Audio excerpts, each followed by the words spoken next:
Halo pemirsa, Kilas Nusantara kembali menjumpai Anda siang hari ini untuk memberikan 3 kabar seputar pemenuhan hak dan kewajiban jelang perayaan Hari Raya Idul Fitri yang penting untuk Anda simak bersama saya, Helmut Timothy.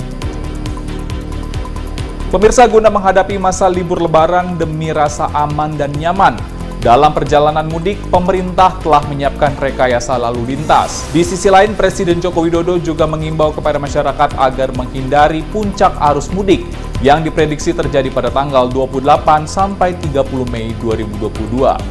Selanjutnya terkait hak pekerja pada Hari Raya, Gubernur Jawa Tengah Ganjar Pranowo meminta kepada perusahaan di wilayahnya agar segera membayarkan uang tunjangan Hari Raya kepada karyawannya dan mengimbau pemberian THR tidak dilakukan dengan cara dicicil. Kemudian di momen Lebaran kali ini, jangan lupa pemirsa untuk memenuhi kewajiban pembayaran zakat Anda. Karena Basnas berharap adanya peningkatan jumlah zakat seperti di wilayah Kalimantan Selatan, yang menargetkan peningkatan jumlah zakat sebesar 40% dari tahun sebelumnya. Simak informasi selengkapnya berikut ini. Berdasarkan survei Kementerian Perhubungan, diprediksi akan ada 23 juta mobil dan 17 juta motor yang digunakan oleh para pemudik pada periode libur Lebaran tahun ini. Mempertimbangkan tingginya angka kendaraan tersebut, Presiden mengajak masyarakat untuk menghindari puncak arus mudik yang diprediksi akan terjadi pada 28 April hingga 30 April. Kebijakan ini disampaikan Presiden Joko Widodo di Istana Negara Jakarta pada Senin 18 April.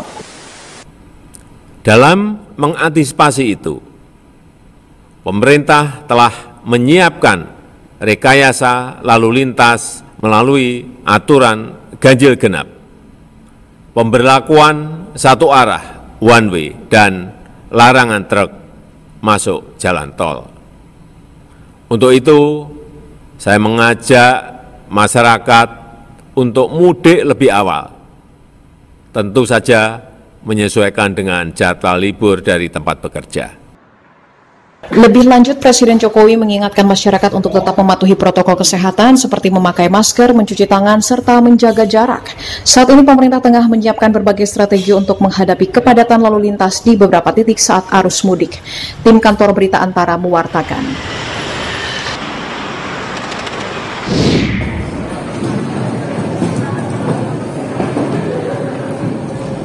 Tunjangan Hari Raya atau THR merupakan hak pekerja dan akan ada sanksi administrasi bagi perusahaan yang tidak memberikannya. Dari situlah perusahaan-perusahaan di wilayah Jawa Tengah diminta segera membayarkan uang THR keagamaan kepada karyawannya lebih awal, paling lambat 7 hari sebelum Lebaran. Hal tersebut seperti ditegaskan Gubernur Jawa Tengah Ganjar Pranowo di Kota Semarang pada Senin 18 April. Menurut Ganjar, dengan pembayaran THR lebih awal, maka uang tersebut bisa dipergunakan untuk membeli keperluan Lebaran, sehingga mampu menggeliatkan perputaran perekonomian. Alternatif, ada mokap Pak. Dan di Snaker kita, di Sperinda kita sudah bertemu dengan Apindo, dengan Kadin, begitu, agar tidak mencicil, THR yang diberikan, sehingga nantinya masyarakat buruh bisa mendapatkan kesejahteraannya itu, dan itu pasti akan dibelanjakan dan itu akan mengungkit ekonomi. Jadi hasil itu. Guna memantau kewajiban perusahaan dalam membayarkan THR kepada karyawannya, pihak Dinas Tenaga Kerja dan Transmigrasi Disnaker Trans Jateng mengerahkan 144 petugas pengawas ketenagakerjaan yang bertugas memantau pembayaran THR di perusahaan-perusahaan. Bahkan untuk menangani permasalahan THR, Disnaker Trans Jateng pun telah membuka posko pengaduan THR di kantor Disnaker Trans Provinsi maupun Kabupaten dan Kota. Jumlahnya di Provinsi Jawa Tengah ada 42 posko THR, 35 dari Kabupaten Kota, jadi Dinas Tenaga Kerja atau yang membidangi tenaga kerja Kabupaten Kota juga ada posko. Kemudian ada 6 satuan pengawas ketenaga kerjaan Provinsi Jawa Tengah, jadi ada di Pati, Semarang, Pekalongan, kemudian Magelang, Surakarta, dan Banyumas, termasuk yang ada di kantor layanan publik di Snaker Trans Provinsi Jawa Tengah. Kami melakukan Hingga saat ini, pihak Disnaker Trans Jateng telah menerima 22 pengaduan terkait permasalahan THR yang pada umumnya pengaduan tersebut meliputi perusahaan belum membayar dan pembayaran dengan sistem cicilan. Jika hingga 7 hari menjelang Lebaran perusahaan belum membayarkan uang THR tanpa alasan yang jelas, maka Disnaker Transjateng akan memberikan sanksi administratif, mulai dari teguran tertulis, pembatasan kegiatan usaha, penghentian sementara sebagian atau seluruh alat produksi, hingga pembekuan usaha. Dari Semarang, Jawa Tengah, Suryo Wicaksono, Kantor Berita Antara, mewartakan.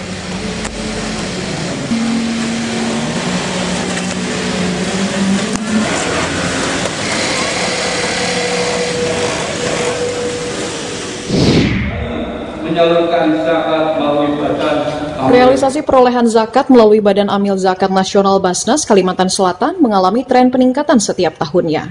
Pada tahun 2022, Basnas Kalimantan Selatan menargetkan zakat yang terkumpul sebesar 18,2 miliar rupiah atau meningkat 40% jika dibandingkan capaian tahun 2021 sebesar 13 miliar rupiah. Untuk merealisasikan target penerimaannya, Basnas bekerja sama dengan Pemprov Kalsel menggalang penerimaan zakat yang berasal dari gubernur, pejabat di lingkungan Pemprov Kalsel, kalangan profesional, pengusaha, dan kepala dinas di instansi vertikal. Hal tersebut disampaikan Ketua Basnas Kalimantan Selatan Irham Syah Safari pada acara Banua Cinta Zakat di Gedung Mahligai, Banjarmasin, Senin 18 April. Irham Syah menambahkan capaian zakat infak dan sedekah serta dana sosial keagamaan lainnya di tahun 2022 dapat terkumpul sebesar 229 miliar rupiah. Dari Basnas Provinsi 18 ya ditarget, kemudian Basnas Kabupaten Kota 35-an, kemudian ada pencatatan. Pencatatan itu termasuk nanti dana dari dana sosial keagamaan itu dari sumber zakat fitrah dan kurban. Kemudian ada dana dari CSR, Corporate Responsibility Social Responsibility ya, dari perusahaan atau BUMD yang ada di Kalimantan Selatan. Pencatatannya itu sebesar 125 miliar. Jadi secara keseluruhan kita ditarget Kalimantan Selatan di 2022 ini 229 miliar.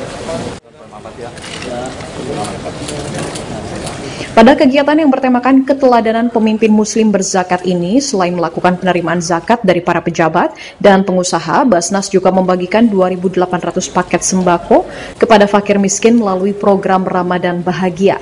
Dari Banjarmasin, Kalimantan Selatan, Latif Thohir, Kantor Berita Antara mewartakan.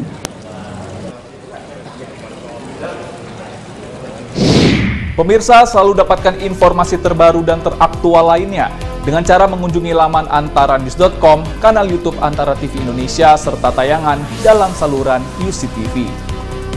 Kami akan kembali menjumpai Anda dalam program Kilas Nusantara Sore dengan kabar Ramadan pukul 17 waktu Indonesia Barat. Terima kasih dan sampai jumpa.